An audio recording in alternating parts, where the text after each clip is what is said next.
মায়েরা যারা লক্ষ্মীর ভান্ডার পাচ্ছেন, আপনারা চান লক্ষ্মীর ভান্ডার বন্ধ হোক? হাত তুলে বলুন তো, চান? হ্যাঁ কি না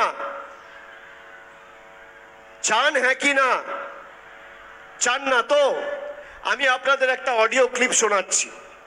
বিজেপির এক সভানেত্রী কুচবিহারের, তিনি বলেছেন যে লক্ষ্মীর ভান্ডার তারা নাকি আর বেশি দিন চলতে দেবে না, 3 মাসের মধ্যে লক্ষ্মীর ভান্ডার বন্ধ করবে। শুনুন।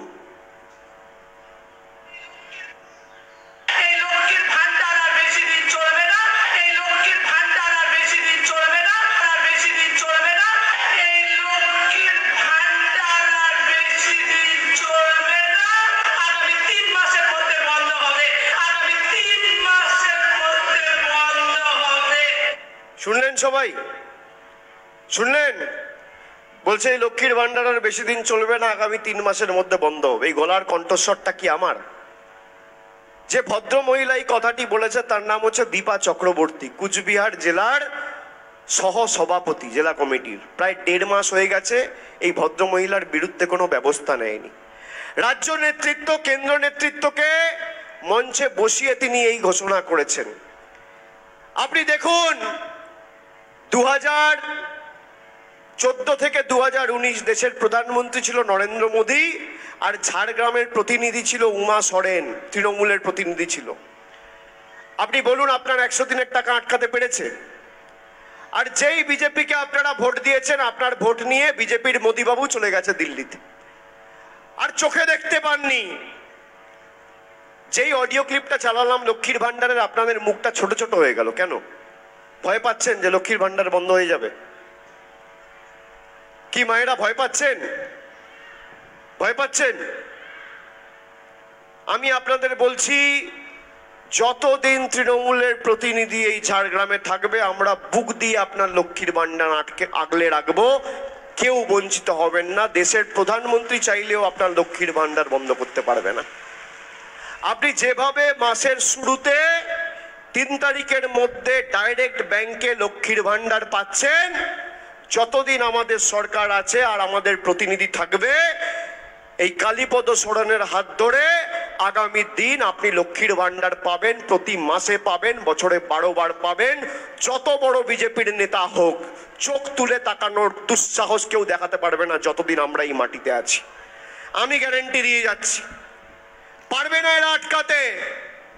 আমি আপনাদের বলছি, 5 বছর মোদিজিকে জিজ্ঞেস করবেন, ঝাড়গ্রামে সভা করতে আসবে যখন, যে আপনাদের প্রতিনিধি লক্ষ্মীর ভান্ডার বন্ধ করতে চেয়েছে, আপনাদের সরকার গরিব মানুষের 100 দিনের টাকা 3 বছর ধরে আটকে রেখেছে, আপনারা কেন গরিব মানুষকে পথে বসিয়েছেন?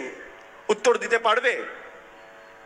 এই ঝাড়গ্রামে আপনি জানেন সংখ্যাটা কত? 100 দিনের যাদের টাকা বন্ধ ছিল 1,31,670 জন।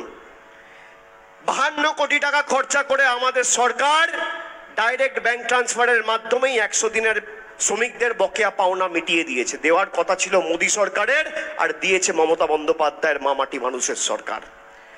আমাদের রাজ্য সরকার খালি ঝাড়গ্রাম জেলায়, মায়েরা শুনুন, 2,80,160 জন মহিলাকে প্রতি বছর 406 কোটি টাকা খরচা করে লক্ষ্মীর ভান্ডার দিচ্ছে খালি ঝাড়গ্রাম জেলায়। 2,80,160 জন মহিলাকে। কন্যাশ্রী প্রকল্পে এখনো পর্যন্ত 2,70,850 জন বোনেদের আর্থিক সাহায্য সহযোগিতা করেছে আমাদের সরকার। খাদ্যসাথী প্রকল্পে আপনারা বিনামূল্যে রেশন পাচ্ছেন? খাদ্যসাথী প্রকল্পে 11,78,700 জনকে 1,024 কোটি আর 77 লক্ষ টাকা খরচা করে আমাদের সরকার বিনামূল্যে রেশন পৌঁছে দিচ্ছে, বিনামূল্যে খাবার পৌঁছে দিচ্ছে। বিজেপিকে বলুন, বিজেপির 10 বছরের রিপোর্ট কার্ড, 10 বছর ক্ষমতায় এই ঝাড়গ্রাম জেলার জন্য ক পয়সা পাঠিয়েছে। একটা মঞ্চ বাঁধতে বলুন, এখনো তো নির্বাচন হতে 6 দিন সময় আছে, প্রচারের 4 দিন সময় আছে। একটা মঞ্চ বাঁধুক, একদিকে আমি যাব আর একদিকে বিজেপির প্রতিনিধিরা থাকবে। 10 বছরে তার মোদী সরকার ঝাড়গ্রামের জন্য, গোপীবল্লভপুরের জন্য, জামবনির জন্য বিনপুর 1, বিনপুর 2, শালবনী, গড়বেতা, ঝাড়গ্রাম, নয়াগ্রামের জন্য কি করেছে, আর আমাদের সরকার 13 বছরে এই ঝাড়গ্রাম জেলার জন্য কি করেছে। ফোকাট্টা করে তথ্য পরিসংখ্যানের নিরিখে লড়াই করার সাহস দেখালে ফোকাট্টা করে মাঠের বাইরে বের করে দেবো, নইলে আমার নাম অভিষেক বন্দ্যোপাধ্যায় নয়। আমি আপনাদের বলছি, এই ঝাড়গ্রামের মানুষদের আপনি ভাবুন, গোপীবল্লভপুর, নয়াগ্রাম, বিনপুর, জামবনি, ঝাড়গ্রাম টাউন, কোনো পরিষেবা পেতে গেলে মেদিনীপুর শহরে যেতে হতো। 2011-এ আমাদের সরকার আসার পর আমরা ঝাড়গ্রামকে জেলা হিসেবে ঘোষণা করে তৈরি করে পূর্ণ মর্যাদা দিয়েছি। যারা মানুষে ধর্মে ধর্মে ভেদাভেদ করে, জনজাতিদের মধ্যে ভেদাভেদ তৈরি করে, আমার আচার আচরণ, আমি কি ধর্ম পালন করব, কিভাবে আমার দেবতাকে আমি পুজো করব, কি সংস্কৃতি মেনে চলব, আমি এই স্বাধীনতা আমি ঠিক করব। স্বাধীন দেশের স্বাধীন চেতা নাগরিক হিসেবে এই সিদ্ধান্ত আমার। আপনি ভাবুন, বিজেপি বলছে যে তারা যদি আবার ক্ষমতায় আসে তাহলে ইউনিফর্ম সিভিল কোড নিয়ে আসবে। ইউনিফর্ম সিভিল কোড কি? অভিন্ন দেওয়ানি বিধি। অভিন্ন দেওয়ানি বিধি এলে সব থেকে বেশি ক্ষতিগ্রস্ত হবে জনজাতিরা, তপশিলি জাতি এবং তপশিলি উপজাতি তালিকাভুক্ত মায়েরা, ভাইয়েরা। পুরো সংরক্ষণ ব্যবস্থাটাকে তুলে দেবে। এই যে আজকে ঝাড়গ্রামে এসটি প্রতিনিধি দাঁড়াচ্ছে, তার কারণ রিজার্ভেশন। দেশের সংবিধান, এই সংবিধানকে পাল্টাতে চাইছে ভারতীয় জনতা পার্টি। বাবা সাহেব আম্বেদকর সংবিধান তৈরি করে যে মৌলিক অধিকার আপনার হাতে তুলে দিয়েছে, এই মৌলিক অধিকারের পরিপন্থী হচ্ছে ভারতীয় জনতা পার্টি। আমি আপনাদের বলতে চাই, মমতা বন্দ্যোপাধ্যায়, আপনি দেখুন তপশিলীদের, জনজাতিদের কিভাবে পাশে দাঁড়িয়েছে। একদিকে 1200 টাকা করে লক্ষ্মীর ভান্ডার আমার এসটি আদিবাসী মায়েরা পাচ্ছেন, জনজাতি মূলবাসী দিদিরা বৌদিরা পাচ্ছেন, আর অন্যদিকে নরেন্দ্র মোদীর সরকার 1200 টাকায় রান্নার গ্যাস দিয়ে আর আধার আর প্যান কার্ডের লিঙ্ক করার নাম করে গরিব মানুষের পকেট কেটে সেই 1000 টাকাটা নিয়ে দিল্লিতে চলে যাচ্ছে। একদিকে আমাদের সরকার দিচ্ছে, আর একদিকে মোদীর সরকার নিচ্ছে। আপনি কার সাথে থাকবেন সিদ্ধান্ত আপনার। আপনাকে সিদ্ধান্ত নিতে হবে যে এই যে ঝাড়গ্রাম জেলা, আমি একটু আগে বলছিলাম যে এখানে উর্বর জমির পরিমাণ কম। এই আমি নয়াগ্রামে দাঁড়িয়ে আছি, এখানে যদি আপনি মাটি কাটেন তাহলে জলস্তর প্রায় আপনি 50 ফুট নিচে পাবেন। অন্যদিকে বিনপুর 2 আপনি যদি যান তাহলে 100 ফুট কাটলেও আপনি জল পাবেন না। আমাদের সরকার যাতে জল আগামী দিন জমিতে পৌঁছায় তার জন্য একাধিক সদার্থক ভূমিকা পালন করেছে এবং একাধিক জায়গায় চেক ড্যাম তৈরি হয়েছে, আগামী দিনেও হবে। আমি আপনাদের বলছি, করলে মমতা বন্দ্যোপাধ্যায় করবে। 10 বছর 15 বছর আগে, বিশেষ করে 2011 সালের আগে কি পরিস্থিতি এই ঝাড়গ্রামে ছিল। ছেলে মেয়েরা স্কুল কলেজ যেতে পারতো না, স্কুলের বাইরে আধা সামরিক বাহিনীর জওয়ানরা বসে থাকতো। কখনো বন্ধ, কখনো হরতাল, কখনো মানুষ মারা রাজনীতি, কখনো সিপিএম এর চোখরাঙানি, সব উপেক্ষা করে আপনারা 2011 সালে পরিবর্তনটা এনেছিলেন। তারপরে জঙ্গলমহলে আজকে উন্নয়নের অশ্বমেধের ঘোড়া বিভিন্ন ব্লকে ছুটে বেড়াচ্ছে।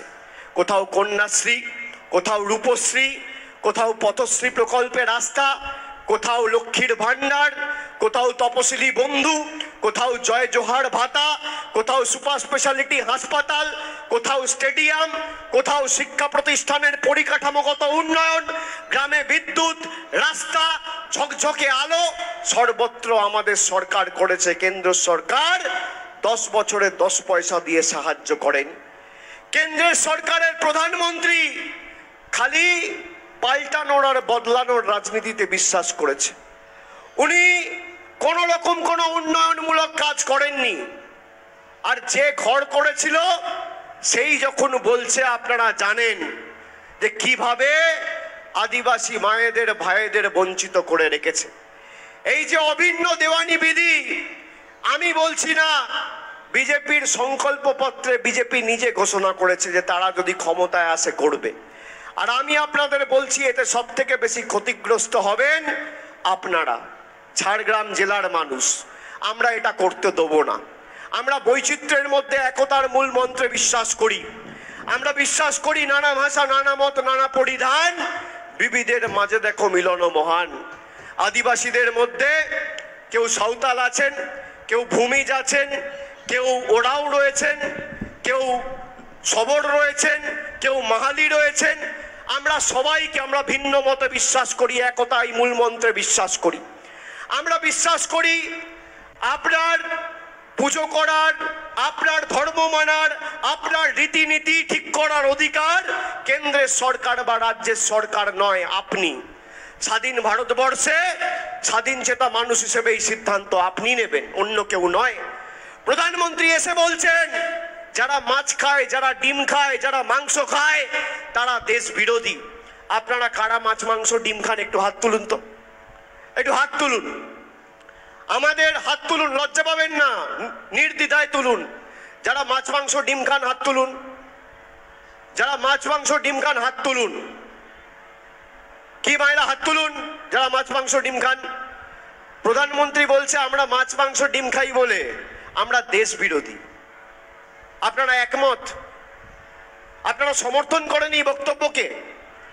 আপনি দেখুন, যে প্রধানমন্ত্রী 10 বছর আগে আজকে দিনের নাম করে দেশের প্রধানমন্ত্রী হিসেবে ভোট চেয়ে মানুষকে বিভ্রান্ত করে ক্ষমতায় এসেছিল, 2014 সালের আগে দেশের মূল্য বৃদ্ধির পরিস্থিতি কি ছিল আর আজকের পরিস্থিতি কি?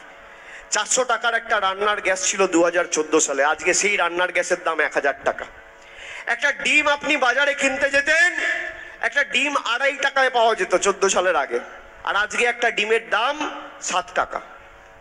আপনি যান 1 কেজি চা পাতা কিনতে, আজকে 10 বছর আগে চা পাতার দাম ছিল 100 টাকা কেজি, আজকে 1 কিলো চা পাতার দাম 280 টাকা কেজি। আপনি সর্ষের তেল কিনতে যেতেন বাজারে, সর্ষের তেল ছিল 50 টাকা লিটার, আজকে সর্ষের তেলের দাম 160 টাকা লিটার। আপনি যান মুগ মুসুরের ডাল কিনতে, 2014 সালের আগে মুগ মুসুরের দাম ছিল 50 টাকা 55 টাকা কেজি, আজকে 140 টাকা 50 টাকা 60 টাকা কেজি। রসুন ছিল 70 টাকা কেজি 2014 সালের আগে, মোদিজি ক্ষমতায় আসার আগে। আর মোদিজি ক্ষমতায় আসার পর আজকে রসুনের দাম 430 টাকা কেজি, পাতি লেবু 175 টাকা কেজি, দুধ 60 টাকা লিটার। আপনি ভাবুন দেশটাকে কোথায় নিয়ে গেছে। গরিব মানুষ রান্নায় জিরে ব্যবহার করে, মায়েরা রান্নায় জিরে দেন খাবারে, জিরের উপর জিএসটি বসিয়েছে 18%। আর বড় লোকদের বাড়িতে হিরে থাকে, হিরের আংটি পরে সবাই, হিরে থাকে, সেই হিরের উপর জিএসটি হচ্ছে 0। এই হচ্ছে মোদিজির জনদরদি সরকারের নিদারুণ উদাহরণ। মানুষ মেরে মানুষকে বঞ্চিত, লাঞ্ছিত, নিপীড়িত, শোষিত করে রেখেছে 10 বছর ধরে। এবার 25 তারিখ যখন ভোট দেবেন, এরা যে ভাষায় বোঝে সে ভাষায় জবাব দিতে হবে। আমি আপনাদের বলছি, মমতা বন্দ্যোপাধ্যায় ইতিমধ্যে ঘোষণা করেছে যে আমরা এদের কাছে আর হাত পাতবো না। আপনি আপনার অধিকারকে সামনে রেখে যেমন পঞ্চায়েতে লড়াই করেছিলেন, একইভাবে আপনার অধিকারকে সামনে রেখে আপনি লড়াই করুন এই লোকসভায়। আপনার অধিকার থেকে কেউ আপনাকে বঞ্চিত করতে পারবে না, কোনো নেতার ক্ষমতা নেই। আপনার অধিকার কি?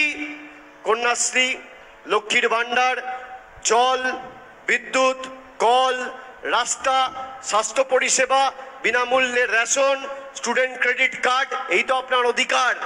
আর তার সাথে মাথার উপর ছাদ, আবাস। আবাসের টাকা 4 বছর ধরে বিজেপির সরকার আটকে রেখেছে। এরা সভা সমিতি করে বলে আমরা আবাসের টাকা দিয়েছি। এখানে বিজেপির নেতারা সভা সমিতি করে, যদি কেউ বলে যে আবাসের টাকা মোদিজি পাঠিয়েছে, তাকে গ্রামে বেঁধে রাখবেন, বেঁধে রেখে আমাকে ফোন করবেন, আমি দুলালদের বলে দিয়ে যাচ্ছি, বেঁধে রাখবেন। এরা মিথ্যেবাদী। এখানে ক্যামেরা রয়েছে, এখানে ক্যামেরা রয়েছে তো, আপনাদের হাতে মোবাইল ফোন রয়েছে, আমি যা বলছি রেকর্ড করুন। 2021-এ বিজেপি বাংলায় হেরে যাওয়ার পর আর 17-18 সাল থেকে আবাসের যে আবাস প্লাস তালিকা বা সমীক্ষায় যে নামগুলো রয়েছে বা তালিকা তৈরি হয়েছে, আমাদের রাজ্য সরকার একাধিকবার সেই তালিকা দিল্লিতে কেন্দ্রের কাছে পাঠিয়েছে। মোদিজি যদি প্রমাণ করতে পারে যে 17-18 আবাস প্লাসের তালিকায় আর 2021 সালে বাংলায় হেরে যাওয়ার পর 10 পয়সা দিয়েছে, আমি আপনাদের সকলের কাছে প্রকাশ্যে এসে ক্ষমা চাইবো, রাজনীতি ছেড়ে দেবো, তৃণমূলের হয়ে ভোট চাইবো না, কথা দিয়ে যাচ্ছি। বেঁধে রাখবেন এদেরকে, এটা মিথ্যেবাদী। পায়ের নখ থেকে মাথার চুল সব 2 নম্বরই। 1 পয়সা মা বাংলার জন্য দেয়নি। আর আমি আপনাদের বলছি, কেউ চিন্তা করবেন না, যারা আবাসের জন্য আবেদন নিবেদন করেছেন, তালিকায় যাদের নাম রয়েছে, যারা সত্যি বাড়ি চান, বাড়ির প্রয়োজন, গরিব মানুষ, মাথার উপর ছাদের প্রয়োজন, আমাদের সরকার আগামী দিন এই ঝাড়গ্রাম জেলায় লোকসভায় কালীপদ সোরেনের হাত ধরে আগামী 31শে ডিসেম্বর 2024-এর আগে বাড়ির প্রথম কিস্তির টাকা আপনার অ্যাকাউন্টে পৌঁছে দেবে। কারোর কাছে হাত পাতবেন না, আমরা কথা দিয়ে যাচ্ছি। আমাদের গ্যারেন্টি, আমাদের গ্যারেন্টি। আর এদের সরকার থাকবে না। আপনি 25 তারিখ ভোট দিতে যাচ্ছেন, যখন ভোট দিতে যাবেন মাথায় রাখবেন এই কেন্দ্রের সরকারের মেয়াদ খালি আর 10 দিনের। যখন ভোটটা দিতে যাবেন 4 তারিখ কেন্দ্রে পরিবর্তন হচ্ছেই, কেউ আটকাতে পারবে না। আমি 3 মাস ধরে রাস্তায় মানুষের চোখের মুখের ভাষা আমি বুঝি, যে উৎসাহ উদ্দীপনা দেখেছি। আমি আপনাকে বলছি, দেশে সংবেদনশীল, গণতান্ত্রিক, প্রগতিশীল, ধর্মনিরপেক্ষ সরকার তৈরি হবে। এমন সরকার তৈরি হবে যে বুকের রক্ত দিয়ে সংবিধানকে আগলে রাখবে, তপশিলীদের অধিকার, জনজাতিদের অধিকারকে আগলে রাখবে। আমরা হাত দিতে দেবো না। জনজাতি, মূলবাসী, তপশিলীদের যে অধিকার, সেটা আগামী দিন অক্ষুণ্ণ থাকবে, তাকে কেউ স্পর্শ করতে পারবে না। একটা আঁচড় কাউকে দিয়ে কাটতে দেবো না, আমি কথা দিয়ে যাচ্ছি আপনাদের।